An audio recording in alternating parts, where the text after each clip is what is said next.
Ya, pemirsa, Satuan Kerja Khusus Pelaksana Kegiatan Usaha Hulu Minyak dan Gas Bumi mengungkapkan adanya temuan cadangan gas jumbo di Sumur Geng North 1 wilayah kerja atau Blok North Kanal, Kalimantan Timur.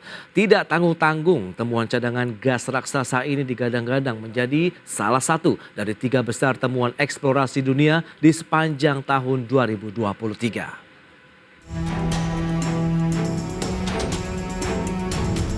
Satuan Kerja Khusus Pelaksana Kegiatan Usaha Hulu Minyak dan Gas Bumi mengungkapkan adanya temuan cadangan gas jumbo di Sumur Geng North 1 wilayah kerja atau Blok North Kanal, Kalimantan Timur. Tak tanggung-tanggung, temuan cadangan gas raksasa ini digadang-gadang menjadi salah satu dari 3 besar temuan eksplorasi dunia sepanjang tahun 2023. Kepala SKK Migas Dwi Sucipto mengatakan, penemuan cadangan gas di wilayah kerja North Kanal memiliki jumlah yang signifikan dengan perkiraan awal gas in place 5 triliun kaki kubik.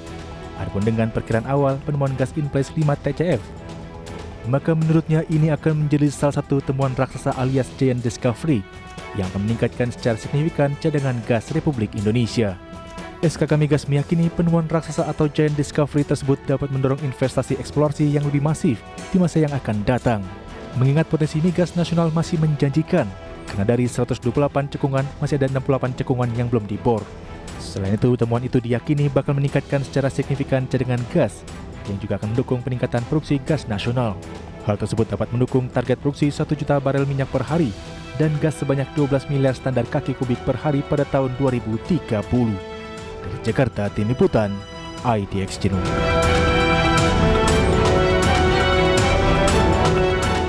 Baik pemirsa, untuk membahas tema menarik kita selanjutnya, penemuan gas terbesar ketiga di dunia, kita sudah tersambung melalui Zoom bersama dengan Ibu Sinta Damayanti. Beliau adalah Sekretaris SKK Migas. Selamat pagi, Bu Sinta. Selamat pagi Pak Prasetyo, semoga selalu sehat. Sehat selalu juga Ibu Sinta, terima kasih atas waktu yang disempatkan. Kita akan review terlebih dahulu ya, bagaimana dengan kinerja dari industri migas di Indonesia. Hingga saat ini sudah seperti apa nih tahapannya Bu Sinta?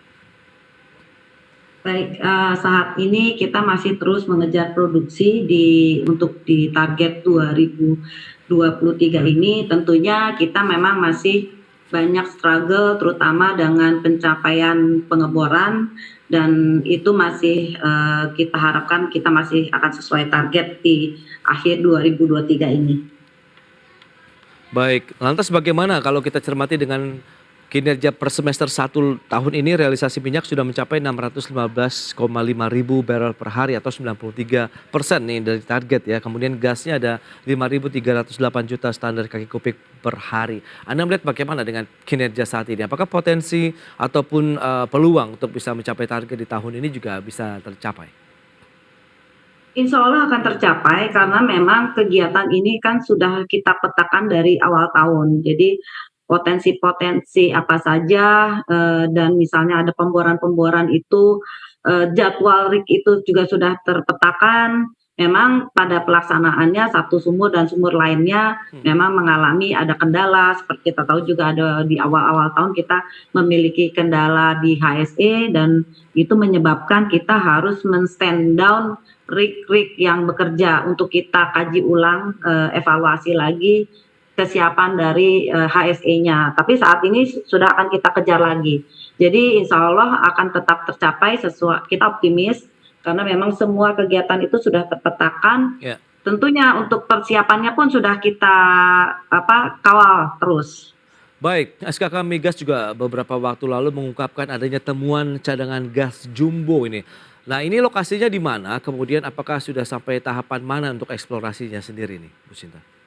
Jadi Geng North 1, sumur Geng North 1 ini ada di Makassar Street. Dari operatornya itu Eni dari Italia, dan ini adalah satu potensi yang memang sudah terpetakan sejak lama. Karena itu kita dulu pernah membuat satu long term planning yang sampai target di 2030 itu terpetakan.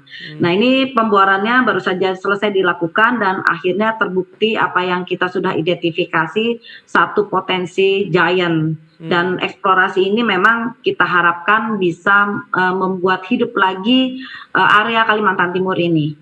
Oke, untuk cadangannya sendiri ataupun potensinya ini seberapa besar kalau data terakhir yang bisa disampaikan nih, Bu Sinta? Dari satu sumur ini kita melihat potensi 5 TCF, tapi tentu saja ini masih harus diverifikasi berdasarkan data-data yang baru kita peroleh dari pemboran Geng Nord 1 kemarin ini ya. Nah ini yang pemetaan ini yang perlu waktu untuk diverifikasi untuk menjadi satu cadangan sertifikasinya nanti. Oke, dan itu butuh proses berapa lama sih kalau kita bisa menyatakan bahwa ini firm loh bahwa ada cadangan jumbo di dalam perut bumi kita terkait dengan gasnya?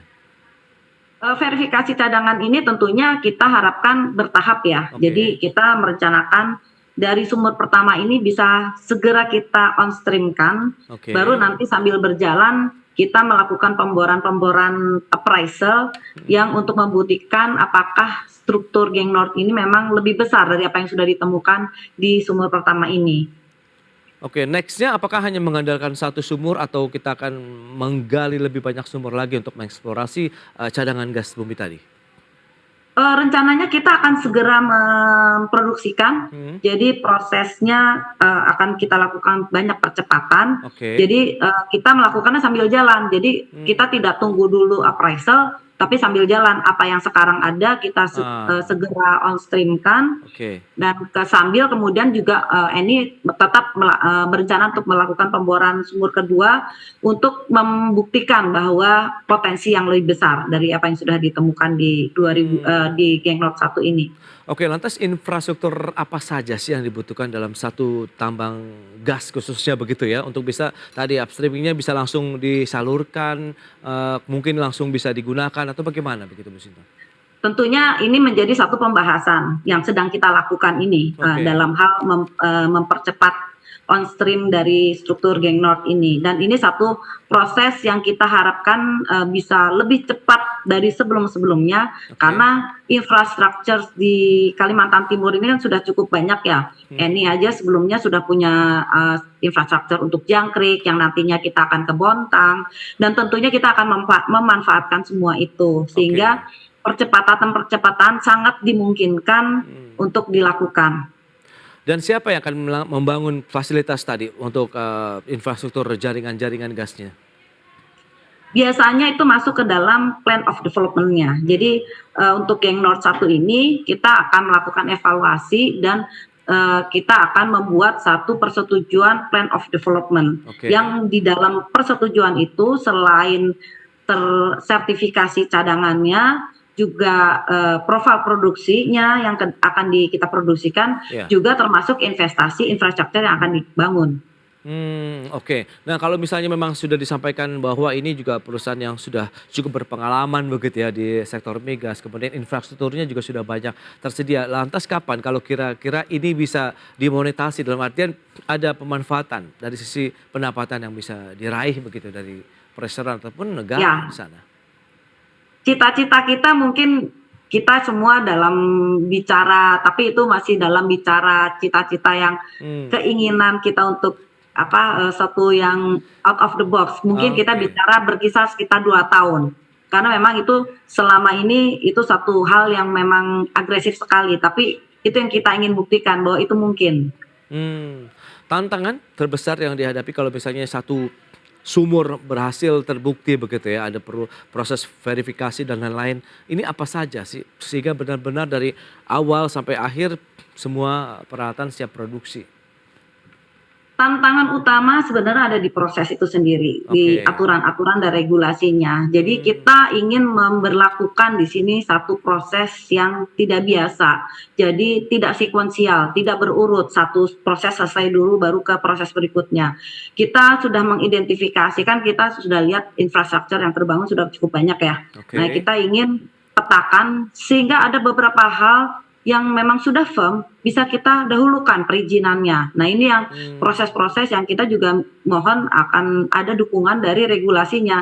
Nah memang kalau ada harus perubahan regulasi ini kita juga harus berjalan paralel supaya tetap tercapai good governance-nya.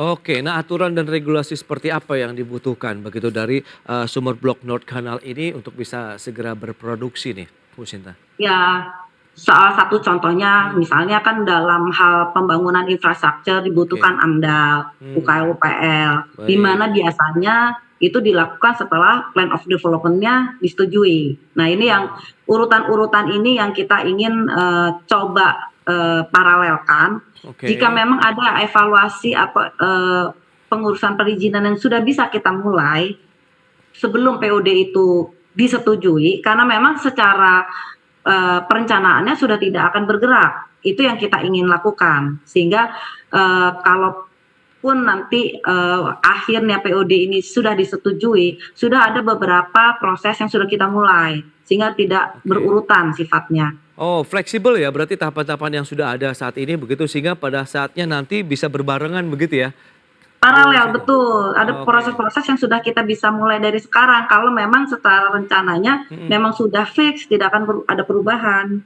Oke, nah bicara mengenai nilai investasinya, kalau kita lihat dari sisi pembangunan infrastruktur, kalau tadi Anda katakan ini sudah ada beberapa yang ada. Ini nanti apakah didapatkan dari kerjasama begitu atau pemerintah juga ikut terlibat di dalamnya? Kita akan bahas nanti di segmen berikutnya. Kita akan jeda dulu sebentar, Bu Sinta.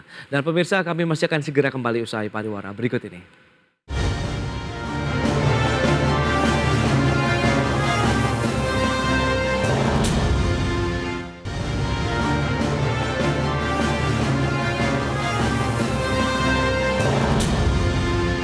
Ya, Anda masih menyaksikan Market Review. Pemirsa, berikut ini kami sampaikan data terkait dengan produksi lifting minyak dan gas bumi Indonesia.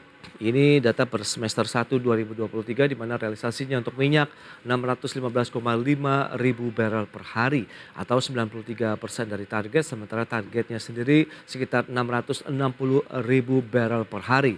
Sementara untuk lifting gasnya sendiri, realisasi di semester 1 sudah mencapai 5.308 juta standar kaki kubik per hari atau 86% dari target, dan targetnya sendiri sekitar 6.160 mmscfd. Kita lanjutkan kembali perbincangan bersama dengan Ibu Sinta Damayanti, Sekretaris SKK Migas.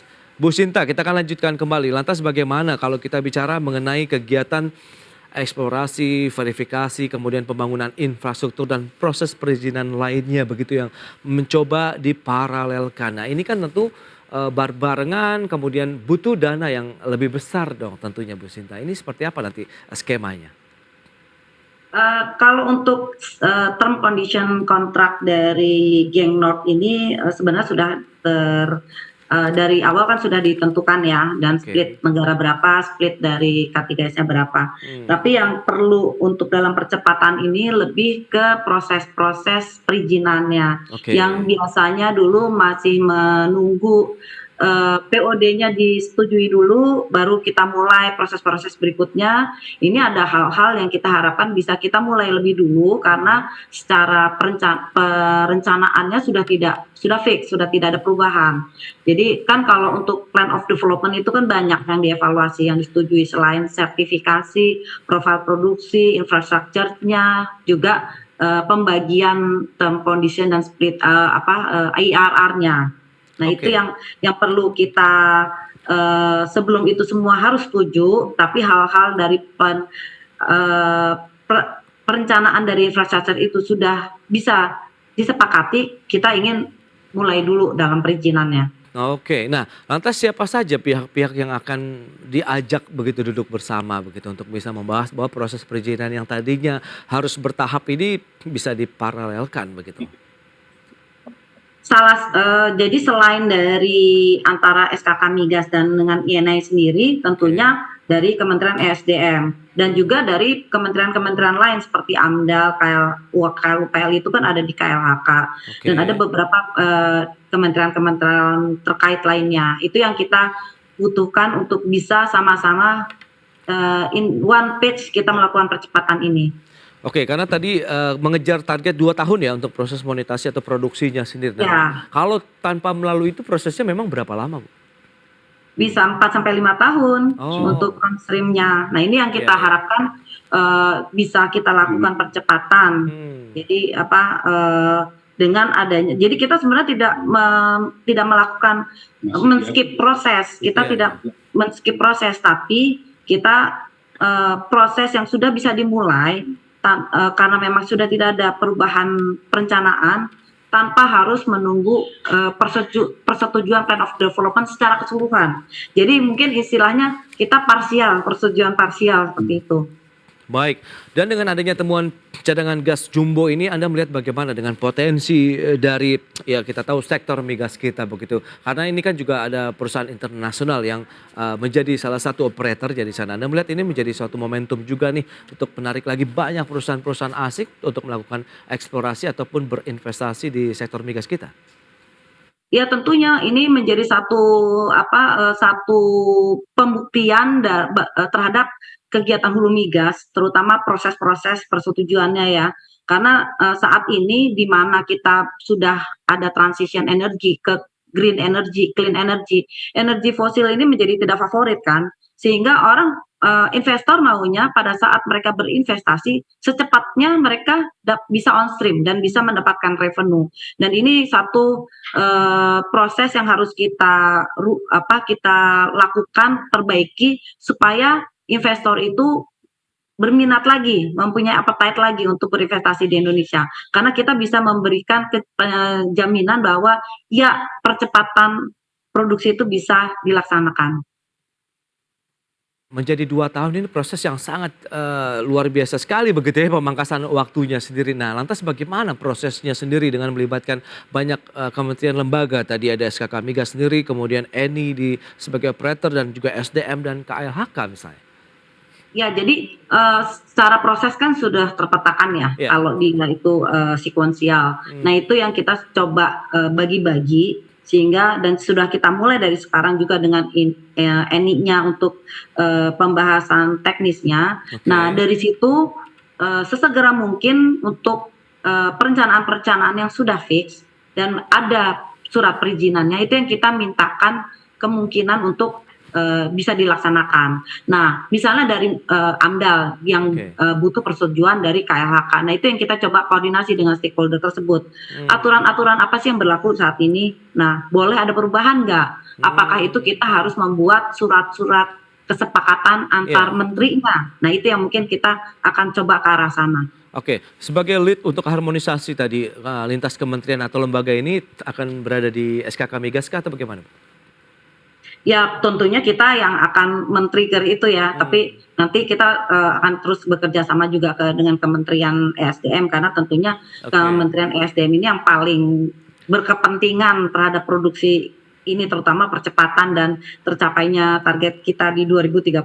Jadi kalau dari Kementerian ESDM sih sudah tidak ada pertanyaan lagi. Message-nya sama, kita ingin akan percepatan.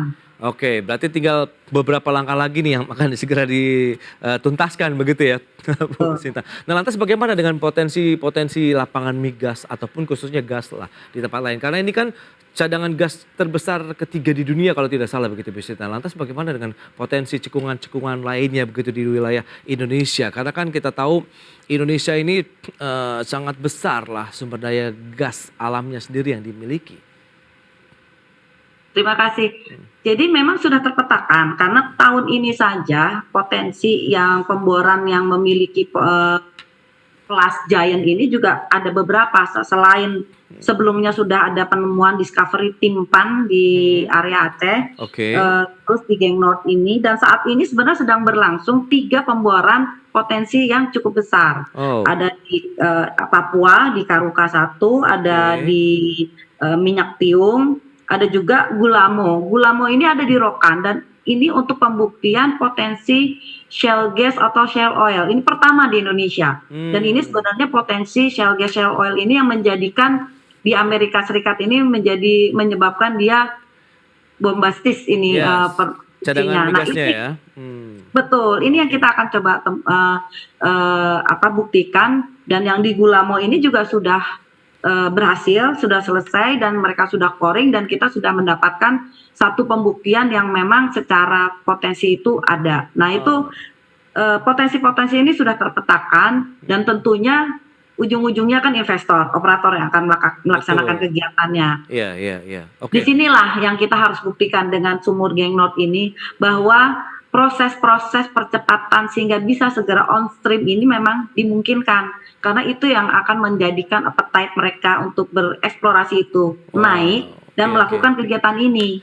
Berarti Blok North Ganal ini jadi benchmark lah paling tidak ya bagi Betul, perusahaan asing betul. begitu ya? Oke, oke. Betul. Jadi benchmark dan tentunya kalau ENA ini internasional. Jadi Iya. kalau memang terbukti dia akan bicara di dunia bahwa ya Hmm. Indonesia secara country dia sudah membuktikan. Oke, nah teknologinya sendiri bagaimana?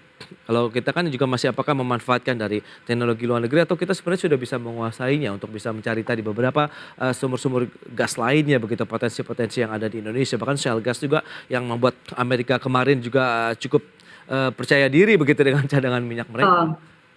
Tentunya secara teknologi kita jadi kalau untuk yang shale gas, shale oil kita belum memiliki dan ini sebagai sumur pembuktian kita yang pertama. Oke. Itulah sebabnya kenapa Rokan itu juga menggandeng perusahaan Amerika ber-MOU untuk belajar teknologinya. Ya. Dalam hal Geng North ini sebenarnya teknologi ini sudah kita kuasai. Oke. Lebih karena dia offshore dan kegiatan itu akan mahal, ya Baik. kita butuh operator yang secara finansialnya kuat gitu. Jadi Ya. memang pemboran-pemboran ini bisa dilaksanakan. Baik, itu dia dengan beragam upaya yang sudah dilakukan semoga bisa ya menjadi salah satu solusi dan menjadi daya tarik lagi tentunya bagi operator internasional. Lantas bagaimana optimisme Anda nih Bu Sinta terkait dengan target produksi minyak kita 1 juta barrel per hari, gasnya 12 miliar kaki kubik per hari? Ya, dalam hal optimisme target itu karena sebenarnya dari awal target itu kan disusun dari bukti-bukti atau potensi-potensi yang sudah ada, bukan simulasi, bukan evaluasi. Jadi kita susun dari struktur-struktur potensi-potensi yang sudah terpetakan. Ya. Tinggal intinya dikerjakan atau enggak. Nah ini yang sebenarnya menjadi satu kesatuan, kita harus memastikan selain tadi appetite investor terjaga dengan dimungkinkan percepatan produksi, juga dengan ketersediaan rig contohnya. Karena rig itu menjadi satu-satunya pembukti bahwa potensi itu ada dan bisa kita tindak lanjut menjadi pengembangan. Oke, berarti kita tinggal menunggu saja nih action berikutnya dari SKK Migas sehingga tadi benar-benar benchmark tadi bisa berhasil, kemudian akan banyak lagi perusahaan-perusahaan asing nih berdatangan ke Indonesia untuk menjadi salah satu investor dan juga operator di sumur-sumur minyak dan gas bumi di Indonesia. Ibu Sinta, terima kasih banyak atas waktu dan sharing yang sudah Anda sampaikan kepada pemirsa pada hari ini. Selamat melanjutkan aktivitas Anda kembali dan salam sehat Bu Sinta. Terima kasih, salam sehat. Baik pemirsa, 1 jam sudah saya menemani Anda dalam Market Review. Saya Prasetyo Wibowo beserta kerabat kerja yang bertugas undur diri. Terima kasih dan sampai jumpa.